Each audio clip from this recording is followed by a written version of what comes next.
Hello, and welcome back to SpeakEasy Stories. I'm really glad you're here with me today.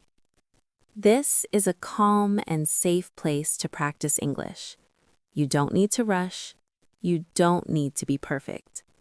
Today's story is about a mistake, an awkward moment, and the courage to keep speaking. The story is called The Mistake Everyone Heard. Take a breath and let's begin. My name is Daniel. I am 32 years old, and I live in a quiet neighborhood near the city center. I moved here 3 years ago for work and a fresh start.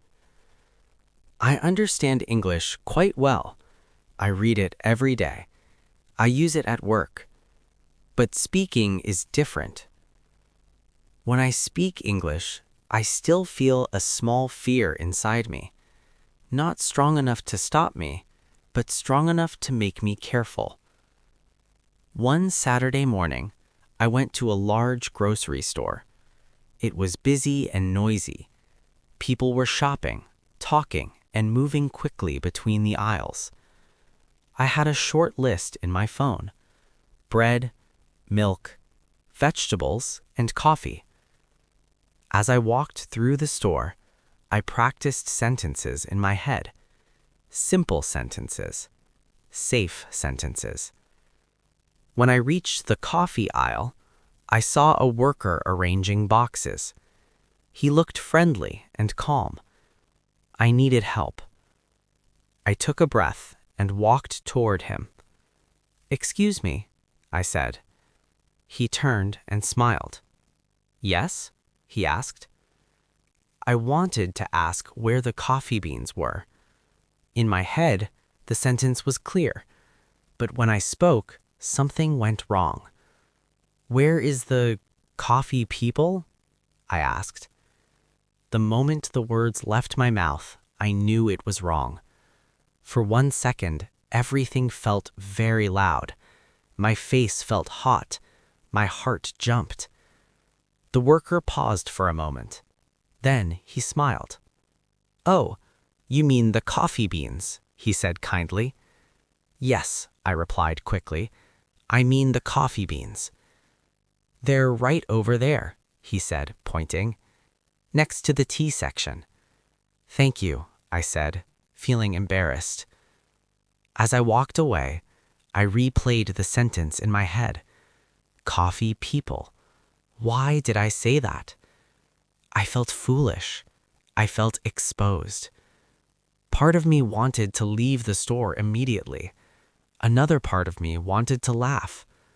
I chose to keep shopping. At the checkout line, the store was even louder. People talked, phones rang, carts rolled.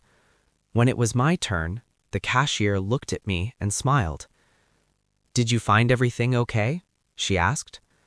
For a brief moment, I hesitated. My mistake was still in my mind. But I answered. "Yes," I said. "Everything is fine. Thank you." My voice sounded normal. I paid, took my bags, and walked outside. The air felt fresh. The embarrassment slowly faded. On the way home, I thought about what had happened. I had made a mistake. People heard it. And yet nothing bad happened. No one laughed at me. No one made fun of me. The worker helped me. The cashier treated me normally. That small moment stayed with me. A few days later, something similar happened at work. During a meeting, I wanted to explain an idea. I spoke too fast and used the wrong word.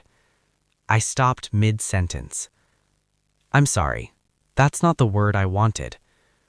Then I corrected myself and continued. No one reacted badly. People waited. People listened. After the meeting, a colleague came to my desk. "I like how you explain things," she said. "It's very clear." I smiled, surprised. That evening, I practiced English as usual, but this time I practiced differently. I didn't try to avoid mistakes. I practiced correcting myself. I repeated sentences. I paused. I continued. I learned something important. Mistakes are not the end of communication. Silence is. The next weekend, I went back to the same grocery store. I saw the same worker in the coffee aisle. This time, I smiled and said confidently, "Hi, where can I find the coffee beans?" He smiled back. "Right here," he said. That small success felt bigger than it should have, but it mattered to me. Now when I speak English, I still make mistakes. Sometimes small ones, sometimes funny ones, but I don't stop anymore. I keep going. I correct myself. I learn. And every time I speak, my fear becomes a little smaller. Now it's your turn. Listen to this story again.